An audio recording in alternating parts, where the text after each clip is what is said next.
Ya, pemimpin puja yang saya hormati, para upasaka, upasika sekalian, selamat sore menjelang malam. Ya, terpujilah Sang Buddha, Namo Buddhaya.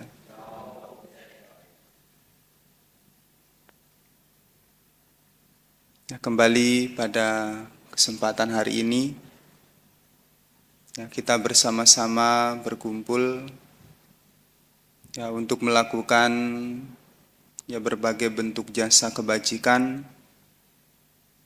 ya, sebagai sarananya. Nah, tadi Anda sudah melafalkan beberapa pali wacana, ya, parita-parita suci, juga sudah melakukan praktek meditasi, ya, dan pada saat ini yang mendengarkan Dhammadesana. Ini semua merupakan ya, bentuk rangkaian dari bagaimana kita memupuk berbagai bentuk kebajikan. Ya, karena mengingat perbuatan baik ini ya sangat penting untuk terus kita kondisikan, untuk terus kita lakukan,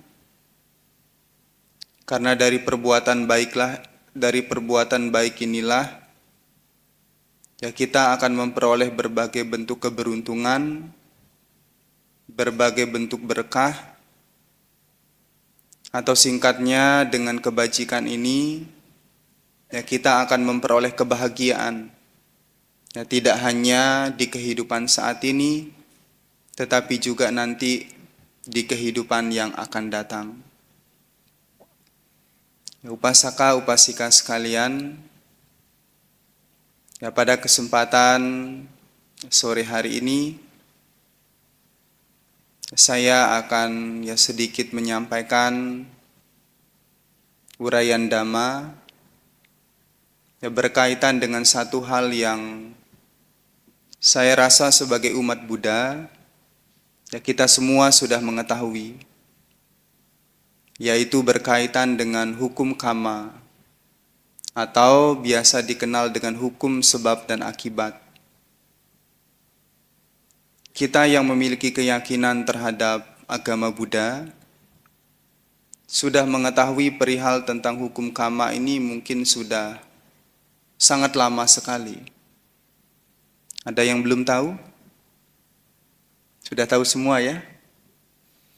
Nah, hukum karma ini merupakan salah satu bentuk ajaran yang diajarkan oleh Sang Buddha, yang dimana dalam hukum karma ini kita bisa mengerti bahwa segala yang kita lakukan, baik itu dari perbuatan, ucapan, ataupun pikiran, yang apabila perbuatan itu didasari oleh niat, kehendak, cetana, ini akan menghasilkan karma, atau suatu saat akan memberikan hasil.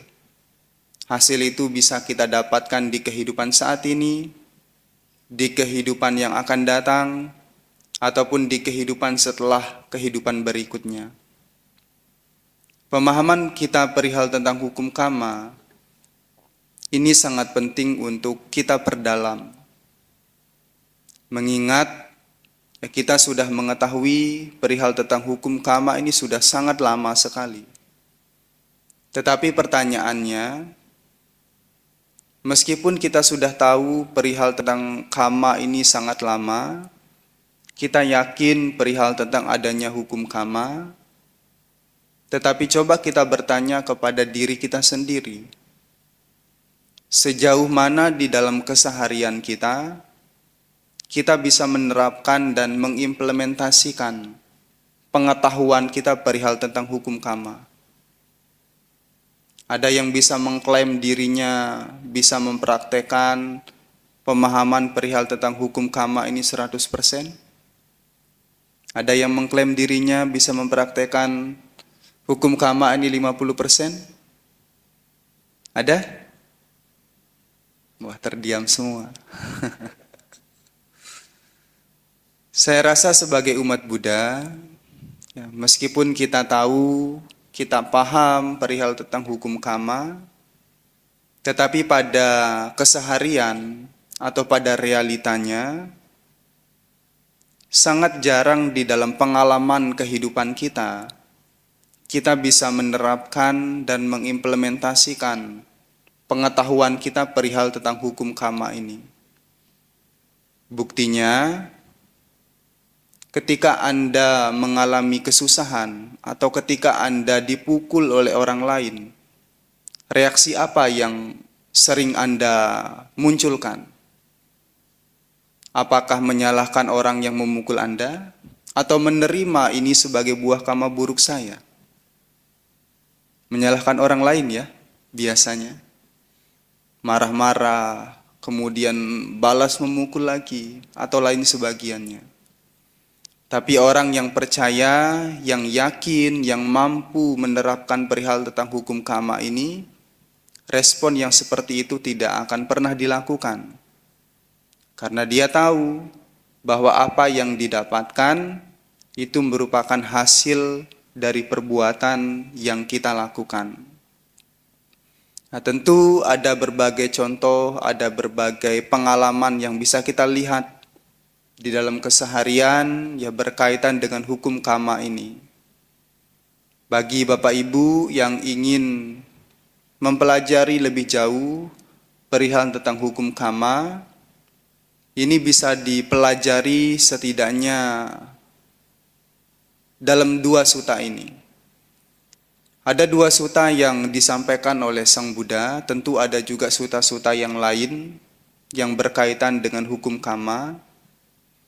Tetapi dikatakan 2 sutta ini menjadi pondasi bagi seseorang yang ingin belajar perihal tentang hukum karma, yaitu adalah Cula Kamma Vibhanga Sutta dan Maha Kamma Vibhanga Sutta.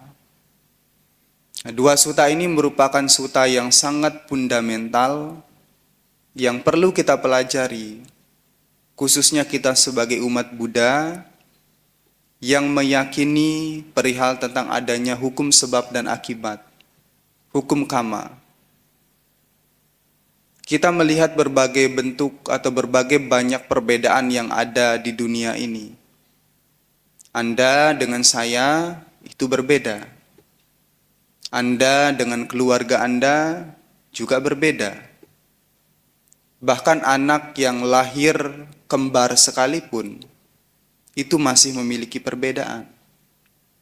Kendatipun fisiknya dinyatakan sama persis oleh dokter, tetapi kita bisa mengklaim bahwa ada satu perbedaan yang pasti ada di antara kedua individu itu, yaitu adalah kualitas batinnya, kualitas pengembangan dirinya.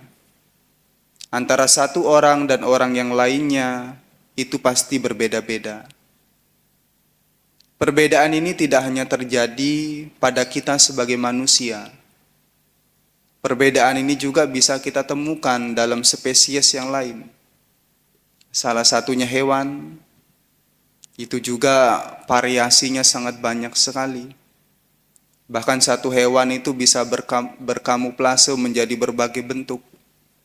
Nah, ini juga akibat atau hasil dari perbuatan yang kita lakukan, dari karma yang kita lakukan selama kita menjalani kehidupan ini. Karena kehidupan kita bukan hanya pada saat ini saja, tetapi kita sudah lahir, mati, lahir lagi, mati lagi, sudah tidak bisa dihitung berapa kali kita mengalami kelahiran dan kematian. Nah, sepanjang kita mengalami kelahiran dan kematian ini, kita sudah melakukan berbagai bentuk karma, baik itu karma baik ataupun karma yang tidak baik. Dan ketika karma baik ini memiliki kondisi yang sesuai untuk berbuah, maka karma baik itulah yang akan kita dapatkan hasilnya. Ketika karma buruk ini yang memiliki kondisi untuk berbuah, ya maka penderitaan, kesusahan itu akan kita dapatkan. Oleh karena itu di dalam kehidupan kita sehari-hari, kita sering melihat ada orang yang sangat baik sekali, tetapi di dalam kehidupannya dia sangat susah. Bahkan ada orang yang sangat baik sekali, umurnya itu pendek, cepat meninggal. Dan ini terkadang menjadi pertanyaan di dalam masyarakat. Kenapa orang yang baik itu kok meninggalnya cepat sekali? Tetapi kenapa orang yang jahat itu kok enggak meninggal-meninggal? Lama sekali meninggalnya. Nah, pertanyaan-pertanyaan itu terkadang muncul di dalam keseharian kita. Atau mungkin ketika kita melakukan perbuatan baik dan kita tidak merasakan ada manfaat, ada hasil yang kita dapatkan dari melakukan perbuatan baik itu, jadi kita merasa rasanya hukum karma ini tidak ada. Atau rasanya hukum karma ini tidak bekerja dengan baik. Saya sudah rajin datang ke wihara, sudah memberikan persembahan kepada tiratana, sudah menancap dupa dan lain sebagainya. Tetapi kenapa kehidupan saya kok seperti ini terus? Tidak ada perubahan. Justru malah semakin terpuruk kehidupan saya. Nah, ketika pengalaman itu terjadi, seringkali kita meragukan perihal tentang adanya hukum karma. Nah, pertanyaan-pertanyaan itu bisa terjawab ketika Anda mempelajari dua sutta tadi, yaitu Cula Kamma Vibhanga Sutta dan Maha Kamma Vibhanga Sutta. Secara ringkas, dalam Cula Kamma Vibhanga Sutta, Anda akan bisa menemukan setidaknya dua variasi dari perbuatan. Ketika seseorang melakukan perbuatan baik, maka dia akan memperoleh kebahagiaan, mendapatkan berbagai macam berkah di dalam kehidupannya. Dan sebaliknya, ketika seseorang melakukan keburukan, dia akan mendapatkan penderitaan atau keruntuhan selama dia menjalani kehidupan. Nah, ringkasnya di dalam Cula Kamma Vibhanga Sutta, dua variasi itu bisa kita temukan. Nah, kalau memang demikian, ketika seseorang berbuat baik, dia akan mendapatkan kebahagiaan. Tetapi mengapa pada kenyataannya saya yang berbuat baik kok tidak mendapatkan berbagai macam berkah? Usaha saya tidak kunjung berhasil, rumah tangga saya berantakan, dan lain sebagainya. Nah, dalam Maha Kamma Vibhanga Sutta, pertanyaan itu akan bisa terjawab. Nah, secara ringkas, dalam Maha Kamma Vibhanga Sutta, di sana kita bisa menemukan setidaknya ada 4 variasi dari satu perbuatan. Yang pertama, ketika seseorang melakukan perbuatan baik, dia akan memperoleh kebahagiaan, memperoleh berbagai macam berkah pada saat dia menjalani kehidupan ini, atau setelah dia menjalani kehidupan ini, atau di kehidupan berikut-berikutnya. Kemudian ada orang yang sering melakukan keburukan, dia akan mendapatkan penderitaan, baik di kehidupan saat ini, setelah kehidupan saat ini, atau di kehidupan berikut-berikutnya. Variasi yang ketiga, ada orang yang sering melakukan perbuatan baik, tetapi pada saat kehidupan ini, dia mendapatkan berbagai bentuk penderitaan. Setelah dari kehidupan ini, dia lahir di alam yang menderita. Atau di kehidupan setelah ini, dia mendapatkan penderitaan.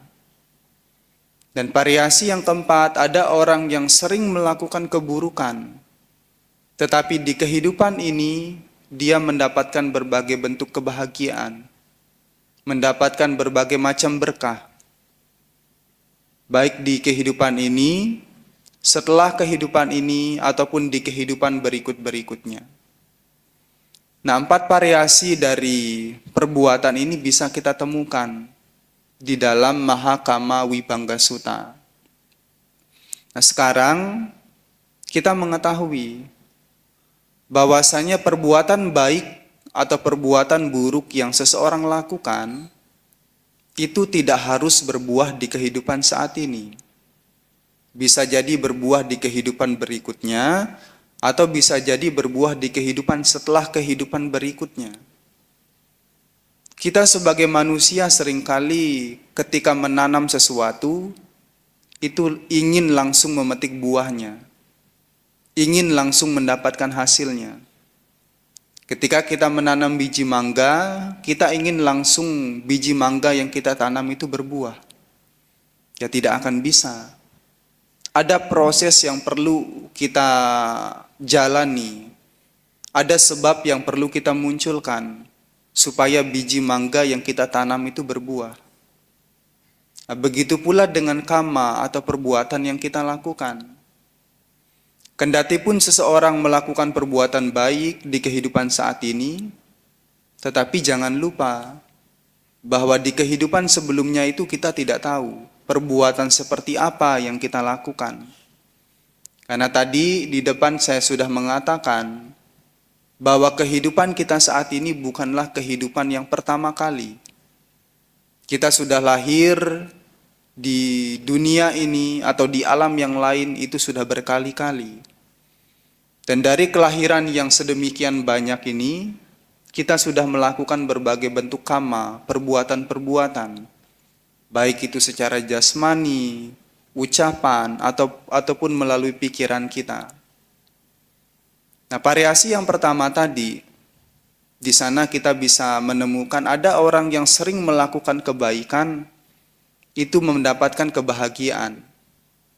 Dan setelah meninggal dari kehidupan ini, dia mendapatkan kelahiran di alam surga, mendapatkan kelahiran di alam-alam yang baik. Nah, ini merupakan hal yang kita idam-idamkan sebagai manusia. Ketika kita melakukan perbuatan baik, kita mengharapkan mendapatkan keberhasilan, keuntungan, kemajuan, kesehatan, dan lain sebagainya. Dan tidak sampai hanya di situ. Setelah kita nanti meninggal dari kehidupan ini, kita juga menginginkan untuk lahir di alam yang bahagia. Nah, itu bisa kita dapatkan ketika kita melakukan perbuatan baik. Tetapi itu kita dapatkan juga karena ada satu sebab dan kondisi yang mendasari. Kenapa seseorang mendapatkan kebahagiaan? Kenapa seseorang banyak mendapatkan berkah selama dia menjalani kehidupan ini? Ya karena dia mengkondisikan sebab-sebab yang sesuai dengan apa yang diharapkan. Kalau kita ingin mendapatkan keberuntungan, keberhasilan, kemajuan di dalam kehidupan ini, ya kita harus mengkondisikan sebab-sebab yang selaras dengan tujuan itu. Umpamanya ketika seseorang ingin mendapatkan juara di kelas, ada anak bapak ibu yang mungkin ingin mendapatkan peringkat ketika di sekolah. Tetapi kalau anaknya tidak mau belajar, anaknya bahkan tidak mengerti apa-apa, kira-kira mungkin tidak untuk mendapatkan juara? Ya tidak akan mungkin. Karena dia tidak mengkondisikan sebab supaya dia bisa mencapai atau mendapatkan peringkat di kelasnya. Tetapi kalau ada seorang anak yang ingin mendapatkan juara, kemudian dia belajar, ketika gurunya menerangkan dia menyimak dengan baik, malam hari dia berusaha untuk membuka bukunya, kemudian melihat kembali pelajaran-pelajaran yang sudah diberikan gurunya di pagi hari. Nah, maka ketika dia melakukan kondisi dan sebab itu menjadi potensi yang sangat tinggi untuk dia mendapatkan peringkat, mendapatkan juara. Begitu pula dengan kehidupan kita. Kalau kita ingin mendapatkan berkah, kalau kita ingin mendapatkan kemajuan, dan ketika meninggal dari kehidupan ini kita ingin lahir di alam yang bahagia, maka kita perlu mengkondisikan sebab untuk bagaimana segala bentuk pengharapan itu bisa kita dapatkan. Ya, sebabnya itu adalah melakukan berbagai bentuk perbuatan baik. Atau dalam hal ini sejalan juga dengan apa yang Sang Buddha sampaikan dalam Manggala Sutta, yaitu adalah Atha sama Panidicca, membimbing diri dengan benar. Nah, membimbing diri dengan benar ini bisa kita terjemahkan atau bisa kita lihat di dalam upaya kita untuk bagaimana mengarahkan perbuatan kita untuk sejalan dengan Dhamma, melakukan kebajikan. Ucapan kita juga bisa kita kondisikan berucap yang baik-baik, tidak kasar, tidak berbohong, dan lain sebagainya.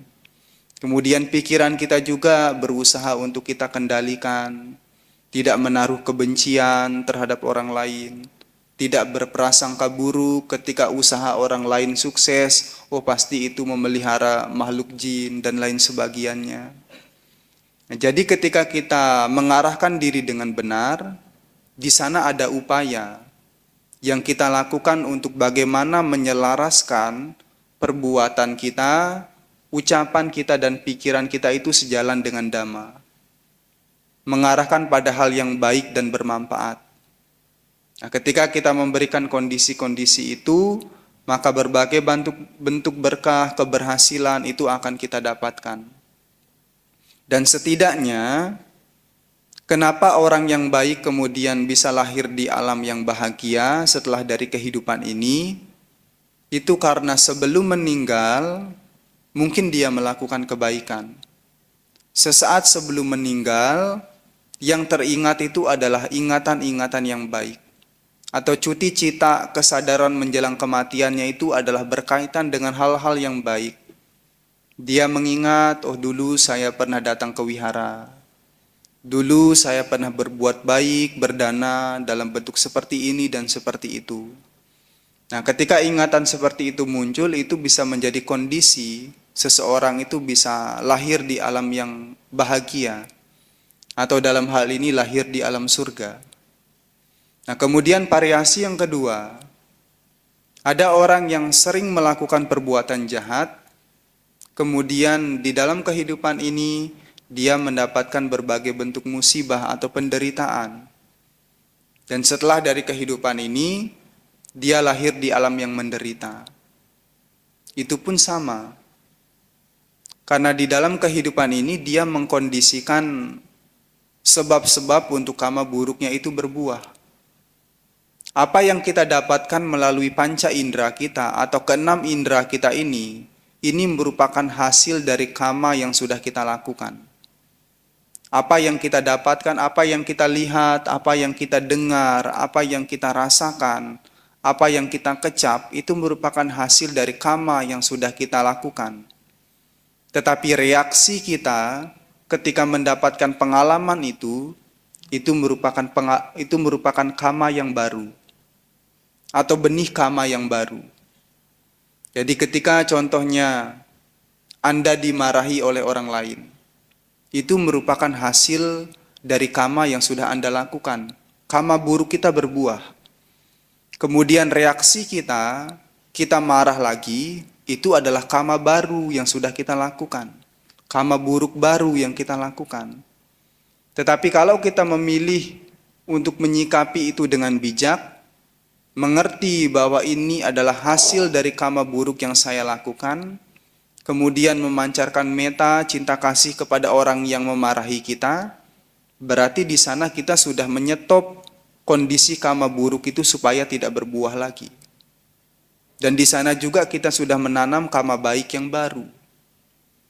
Maka tidak heran ketika seseorang mendapatkan kesusahan atau penderitaan di dalam kehidupannya, ketika usahanya itu tidak mengarah kepada berhentinya buah dari karma buruk yang dilakukan, ya maka dia akan terus mendapatkan kesusahan selama dia menjalani kehidupan ini. Oleh karena itu, kita yang memiliki keyakinan, tahu perihal tentang hukum karma, hukum sebab dan akibat, nah, sepatutnya ketika mendapatkan pengalaman yang tidak menyenangkan, itu kita bisa merespon pengalaman itu dengan bijak. Jadi tidak merespon pengalaman itu dengan hal yang buruk lagi. Kalau kita merespon pengalaman itu dengan hal yang buruk lagi, maka akumulasi atau perbuatan buruk yang sudah pernah kita lakukan itu akan terus memiliki potensi untuk berbuah. Jadi umpamanya kalau kita menanam mangga, ketika mangga itu sudah kita tanam, kemudian kita berikan pupuk, ya maka mangga itu akan memiliki potensi untuk menghasilkan buah. Tetapi kalau biji mangga yang kita tanam ini, kemudian kita berikan racun, atau kita berikan hal-hal yang bisa menghentikan biji mangga itu untuk tumbuh, maka biji mangga itu tidak akan tumbuh. Tetapi racun di sini bukan berarti perbuatan yang buruk. Racun di sini adalah berkaitan dengan karma baik yang kita lakukan, supaya karma buruk atau perbuatan-perbuatan buruk yang kita lakukan itu tidak lagi memiliki potensi bahwa suatu perbuatan atau karma itu tidak harus berbuah. Jadi Anda melakukan perbuatan baik saat ini, perbuatan baik yang Anda lakukan saat ini itu tidak harus berbuah. Begitu pula dengan perbuatan jahat yang mungkin sudah pernah Anda lakukan. Hasil dari perbuatan buruk yang Anda lakukan itu juga tidak harus berbuah. Berbuahnya suatu karma atau perbuatan itu karena ada kondisi, karena ada sebab yang mendukung karma itu harus berbuah.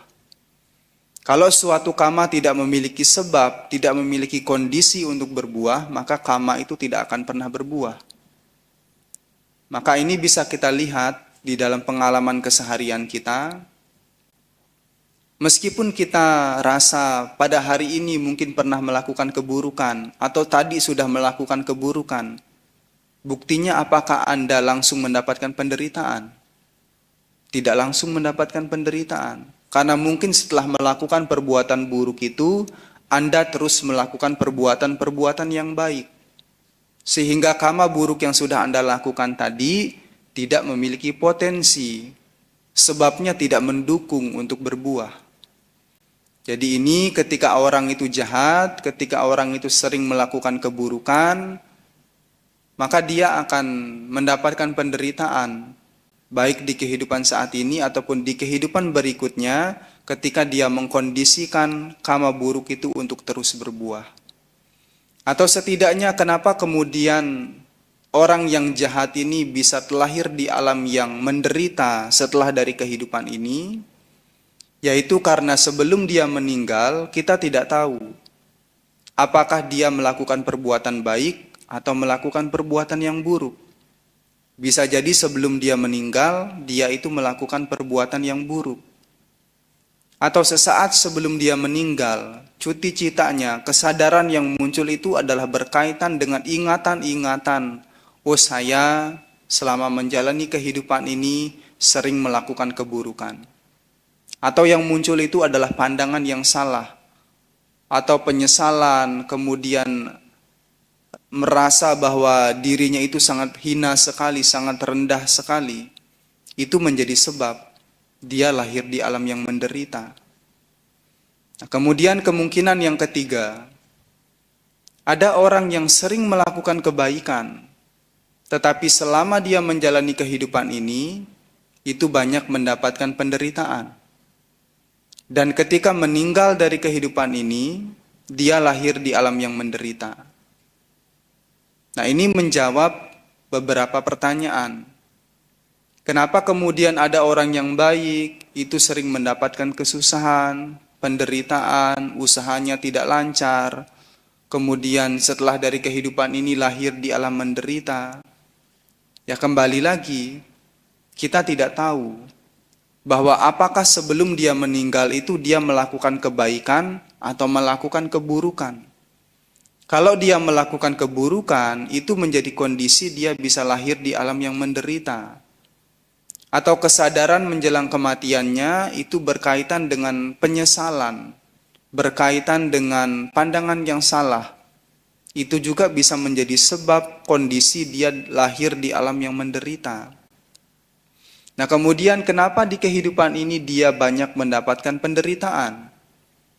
Ya, karena di kehidupan sebelumnya bisa jadi dia banyak melakukan perbuatan-perbuatan yang buruk.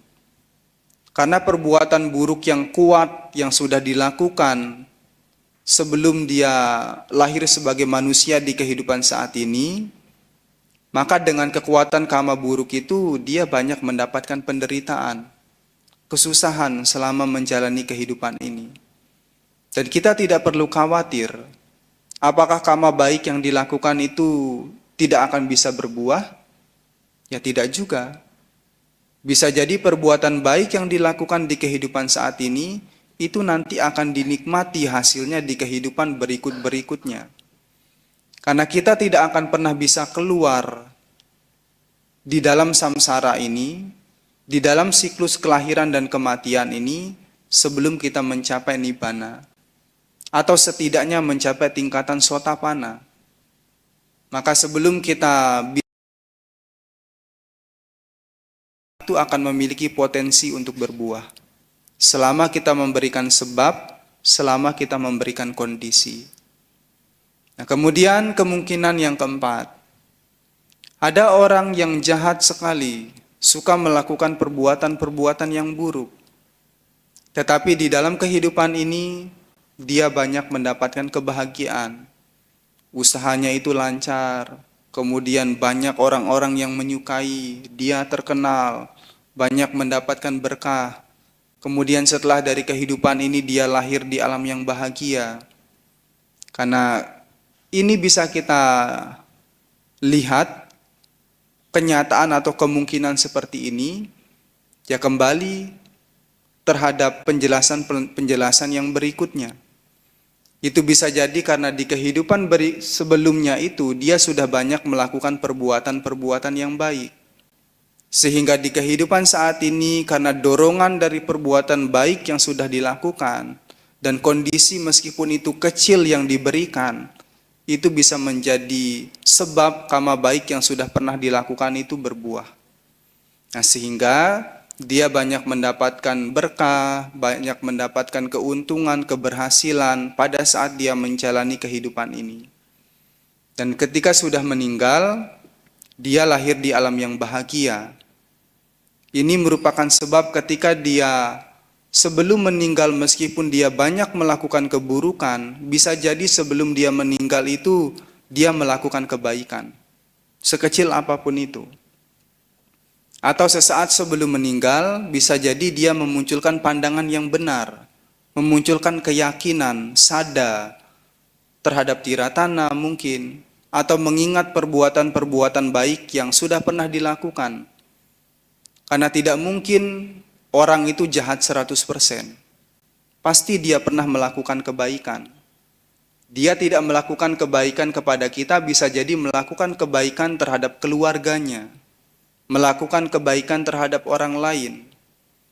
Nah, kita seringkali menilai orang itu berdasarkan perilaku mereka terhadap kita. Kita menilai orang lain ketika mereka berperilaku buruk, kita menilai orang itu sebagai orang yang buruk.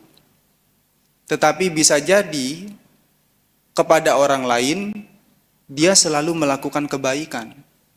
Kepada istrinya, dia bertugas sebagai suami yang baik misalkan. Dia menafkahi, dia memberikan bentuk kasih sayang kepada istrinya, kepada anaknya, kepada keluarganya, dan lain sebagainya. Nah, kita sebagai manusia ya cenderung memberikan penilaian yang subjektif kepada seseorang.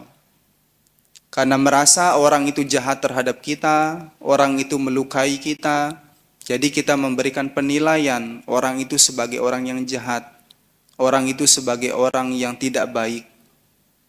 Nah, penilaian-penilaian seperti itu terkadang bisa merusak kedamaian batin kita sendiri. Atau kalau kebencian kita kuat, kemarahan kita kuat, itu bisa menjadi sebab tidak hanya kita menderita di kehidupan saat ini, tetapi nanti setelah meninggal itu bisa menjadi kondisi kita lahir di alam yang menderita. Nah, pemahaman kita perihal tentang hukum karma yang sudah diuraikan tadi, ini akan membentuk satu pandangan, ini akan membentuk satu pola pikir, Ini akan membentuk mindset kita bahwa seharusnya ketika melakukan perbuatan, entah itu perbuatan baik atau perbuatan buruk, kita tidak mengklaim atau menjustifikasi satu perbuatan itu sebagai perbuatan yang harus menghasilkan akibat saat ini. Bisa jadi perbuatan baik dan perbuatan buruk itu berbuah di kehidupan setelah kehidupan ini atau di kehidupan berikut-berikutnya. Maka ketika kita melakukan perbuatan baik, lakukanlah perbuatan baik itu dengan sepenuh hati. Atau lakukanlah perbuatan baik itu dengan tanpa pamrih. Lakukanlah perbuatan baik itu dengan tujuan untuk memperhias batin kita, untuk mempercantik diri kita. Karena dengan kita melakukan perbuatan baik tanpa adanya embel apa-apapun itu justru akan memberikan potensi yang lebih besar untuk bagaimana hasil yang kita dapatkan juga menjadi besar. Dan ketika seseorang melakukan perbuatan jahat, perbuatan yang buruk, jangan juga mengklaim orang itu, oh nanti ketika dia meninggal, dia pasti akan lahir di alam yang menderita. Ternyata tidak juga. Tadi saya sudah mengatakan bahwa orang yang banyak melakukan keburukan, itu bisa juga lahir di alam yang bahagia. Karena sesaat sebelum kematian bisa jadi dia melakukan perbuatan baik. Atau kesadaran cuti cita yang muncul itu berkaitan dengan hal-hal yang baik, hal-hal yang bermanfaat. Dan jangan juga mengklaim diri kita, oh saya sudah menjadi orang yang baik, pasti saya akan lahir di alam yang bahagia. Pasti saya akan lahir di alam surga. Oh tidak juga. Tadi saya juga sudah mengatakan bahwa orang yang baik pun masih memiliki potensi untuk lahir di alam yang menderita. Ketika menjelang kematian, kalau ingatan yang muncul itu berkaitan dengan penyesalan, atau berkaitan dengan keburukan kecil yang pernah dilakukan, atau kemudian pandangannya salah, itu bisa menjadi sebab orang yang baik itu lahir di alam yang menderita. Maka di sini, sekarang kita harus memunculkan satu pandangan, bahwa ketika kita ingin menjadi orang yang baik, ya jadilah orang yang baik yang memang memiliki satu pemahaman bahwa oh perbuatan baik ini memang harus saya lakukan. Perbuatan baik ini memang layak untuk saya lakukan dengan tujuan untuk mengikis kekotoran batin. Ketika kita melakukan perbuatan baik dengan tujuan untuk mengikis kekotoran batin, maka itu merupakan satu tingkatan yang lebih tinggi. Ketika seseorang melakukan perbuatan baik, itu disertai dengan tanha, disertai dengan keinginan. Entah itu keinginan untuk sukses, keinginan untuk umur panjang, keinginan untuk usahanya berhasil, atau keinginan untuk lahir di alam yang bahagia. Bahkan, sebagai manusia, sebagai seorang putujana, saya rasa setiap kita melakukan kebaikan atau perbuatan baik, keinginan itu pasti akan ikut serta. Pada saat ini, Anda yang melakukan kebaikan bisa jadi ada embel-embel di baliknya. Oh, saya melakukan perbuatan baik, ingin nanti usaha saya lancar, atau ingin saya sehat, ingin saya panjang umur, dan lain sebagainya. Tanpa Anda mengharapkan hasil itu pun, hasil itu akan ikut menjadi akibat dari perbuatan baik yang Anda lakukan. Jadi tanpa Anda berharap Anda sehat, tanpa Anda ingin usaha Anda lancar, ketika Anda melakukan perbuatan baik yang dikatakan sebagai sebab seseorang memperoleh keberhasilan, keuntungan, maka tanpa Anda berharap sekalipun hasil itu juga akan Anda dapatkan. Meskipun kita tidak mengharapkan hasil yang spesifik dari perbuatan yang kita lakukan, kalau kita sudah memberikan sebab karma baik itu berbuah, ya hasil itu akan mengikuti. Seperti halnya anak tadi yang ingin mendapatkan juara, dia belajar, dia menyimak penjelasan dari gurunya dengan baik, maka hasil dia mendapatkan juara itu juga akan mengikuti. Meskipun mungkin keinginan untuk mendapatkan juara itu sudah tidak ada lagi. Kalau dia belajar, kalau dia menyimak penjelasan dengan gurunya dengan baik, kendati pun dia tidak ingin mendapatkan juara, dia bisa jadi mendapatkan juara.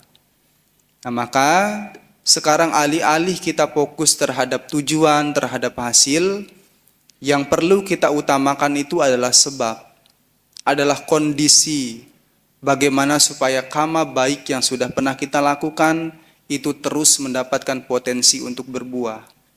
Kemudian tidak cukup sampai di sana, kita juga harus menghindari melakukan perbuatan yang jahat, supaya karma buruk yang sudah pernah kita lakukan itu tidak memiliki potensi untuk berbuah. Nah, pemahaman kita perihal tentang hukum karma ini itu sangat penting untuk bagaimana di dalam keseharian ya berupaya untuk kita terapkan.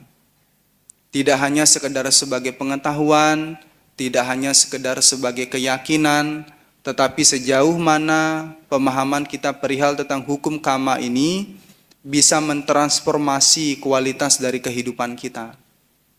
Nah, setidaknya setelah apa yang saya sampaikan tadi, ada berbagai bentuk pandangan yang akan muncul, terutama kepada seseorang yang memiliki keyakinan terhadap hukum karma.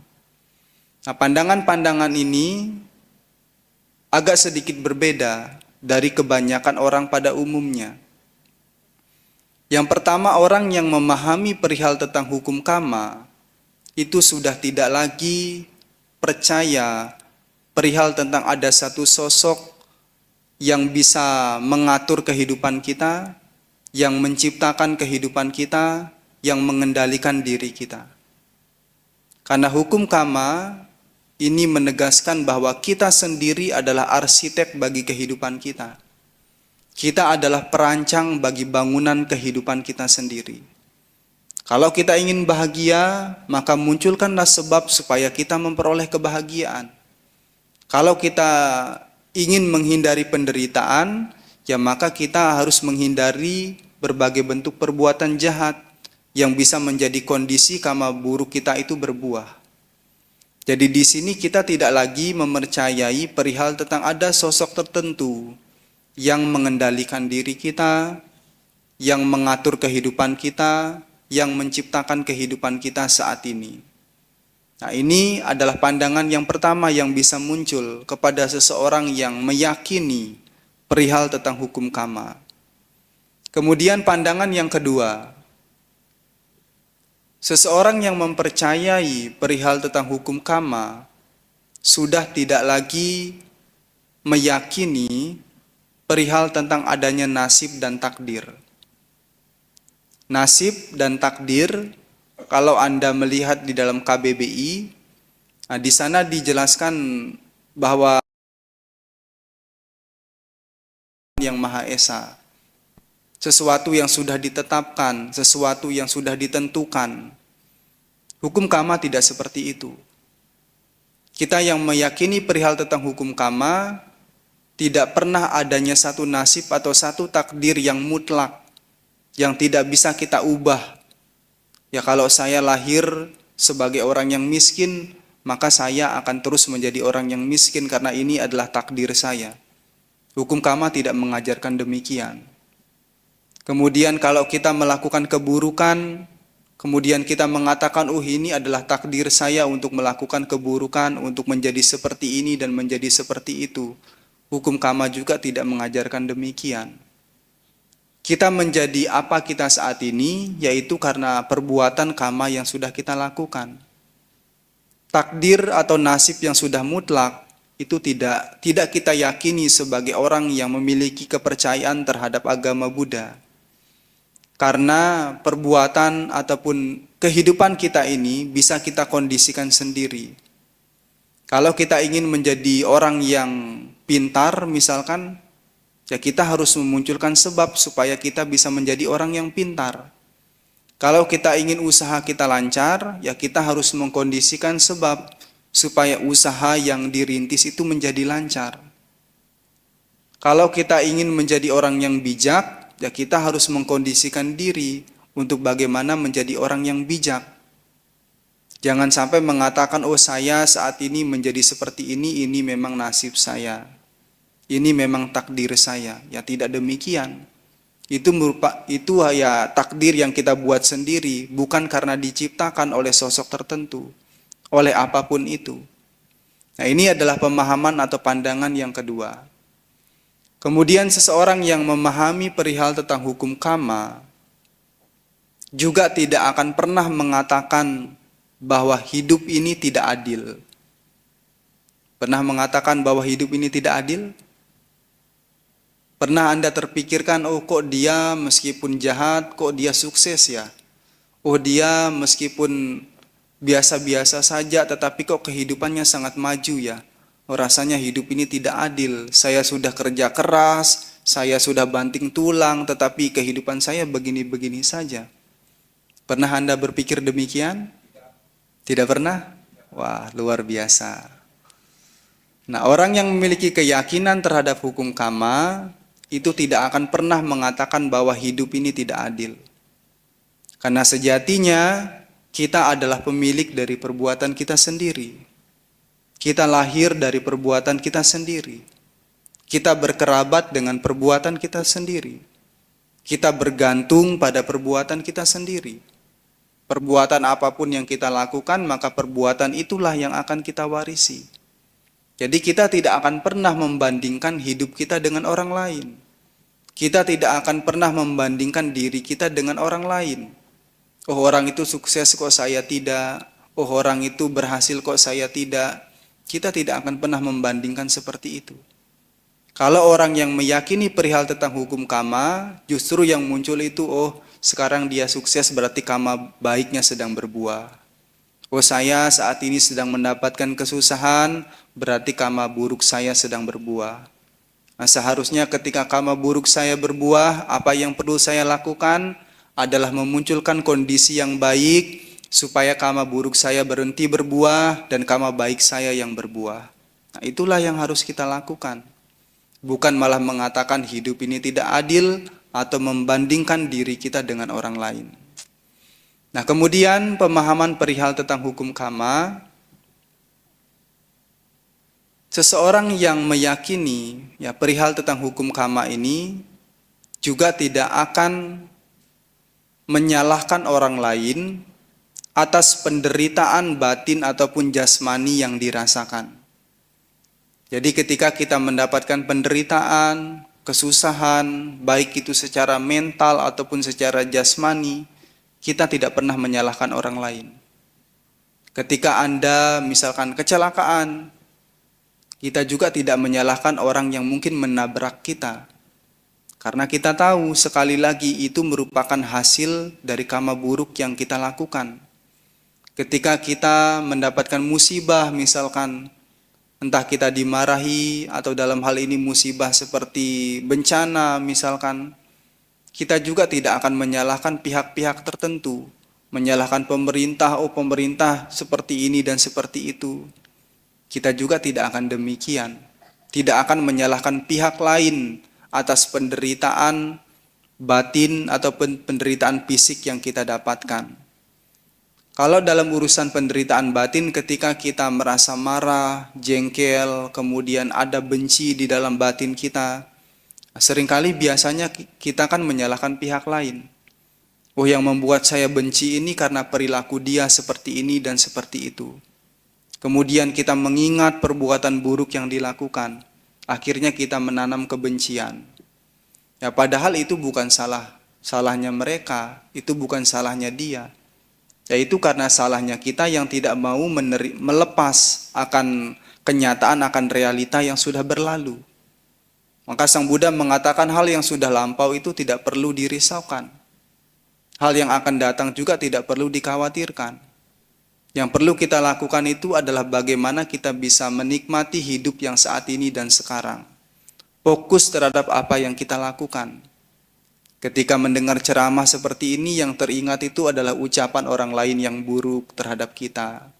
Berarti itu kita belum bisa untuk hidup di saat ini dan sekarang. Kita sudah membawa pengalaman di masa lalu, kemudian mengingatnya lagi, nah, itu akan menjadi melukai diri kita sendiri. Itu akan merusak kedamaian kita. Itu akan merusak ketenangan kita. Maka orang yang meyakini perihal tentang hukum karma, Ya, dia tidak akan pernah menyalahkan orang lain atas penderitaan fisik ataupun penderitaan batin yang dirasakan.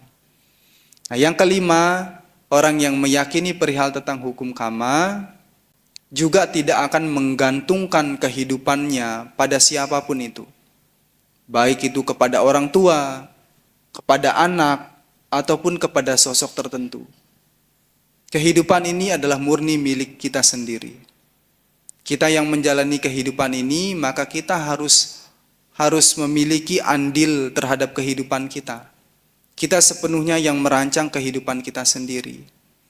Banyak orang di luar sana yang menggantungkan kebahagiaannya pada orang lain, menggantungkan kebahagiaannya pada pasangannya, menggantungkan kebahagiaannya pada anak-anaknya, menggantungkan kebahagiaannya pada harta bendanya.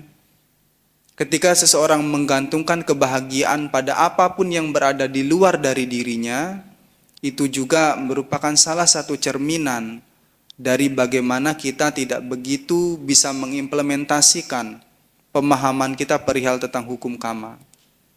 Karena dalam hal ini, kendati pun karma kita memiliki potensi atau memiliki sedikit kesamaan, meskipun ada kesamaan tetapi hasilnya itu yang murni ditentukan oleh diri kita sendiri.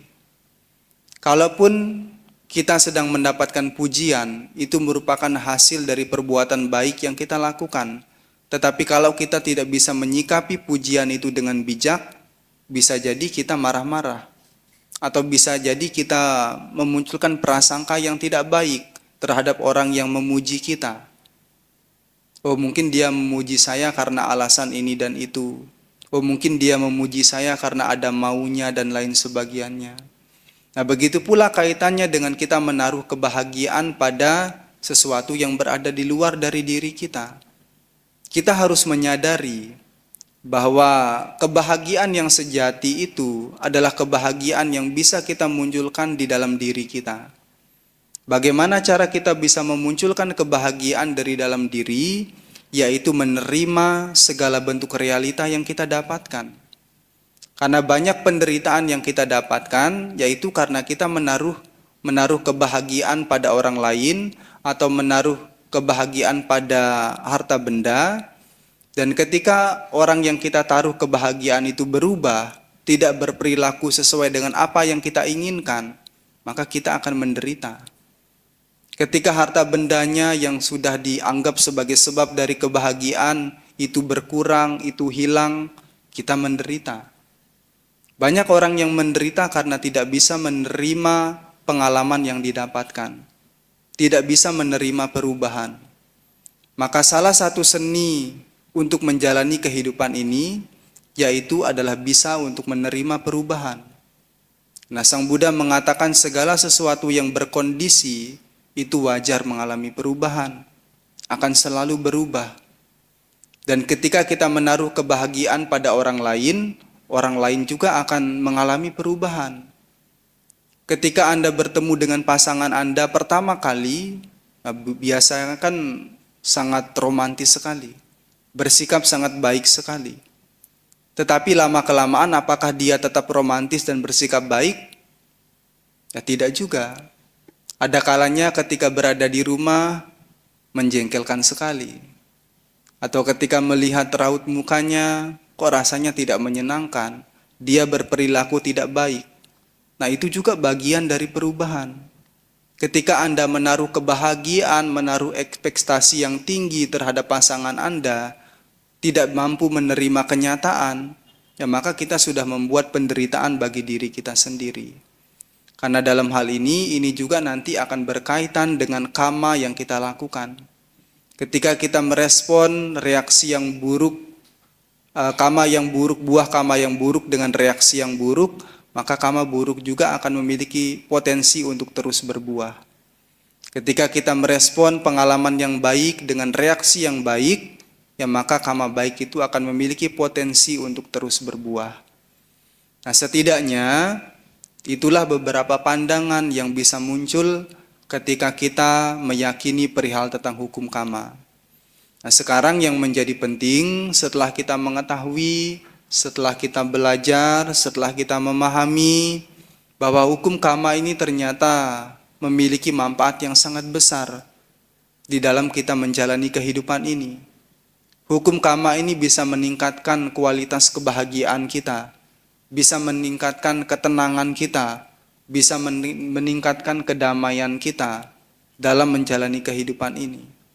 Dan orang-orang yang tidak mempercayai perihal tentang hukum karma, ya pandangan-pandangan seperti itu tidak akan bisa dimunculkan. Karena ada satu anggapan ya bahwa kehidupan ini ya sudah diatur, nasib saya sudah ditentukan, kemudian apa yang saya dapatkan ini ya sudah memang takdir saya untuk mendapatkan. Nah, kita yang mempercayai perihal tentang hukum karma itu tidak lagi meyakini perihal tentang hal yang demikian. Dan sebagai penutup, ada satu hal yang menjadi penting untuk terus kita ingat, ya bahwa selama kita menjalani kehidupan ini, kita akan terus memetik karma baik dan karma buruk. Kita juga akan terus mendapatkan kebahagiaan ataupun penderitaan. Dan ketika kita mendapatkan kebahagiaan ataupun penderitaan ini, berusahalah untuk menyikapinya dengan bijak. Ketika Anda memetik karma baik, ya jangan terlalu terlena di dalam buah dari karma baik itu. Ketika Anda mendapatkan penderitaan, bahwa ketahuilah, penderitaan itu tidak selamanya berbuah dan tidak selamanya akan Anda dapatkan hasilnya. Ketika Anda melakukan perbuatan baik, memberikan sebab dan kondisi yang sesuai, maka nanti karma buruk itu juga akan terhenti untuk berbuah. Kemudian yang berbuah adalah karma baik yang sudah pernah kita lakukan. Maka jalanilah kehidupan ini dengan sebaik-baiknya, ya berusahalah untuk bagaimana mengarahkan diri kita kepada hal-hal yang baik, kepada hal-hal yang bermanfaat, ya terutama bagaimana kita bisa menyelaraskan diri dengan dhamma, ajaran dari Sang Buddha. Ya, saya akhiri. Ya, sabe sata bawantu sukitata. Semoga semua makhluk hidup berbahagia.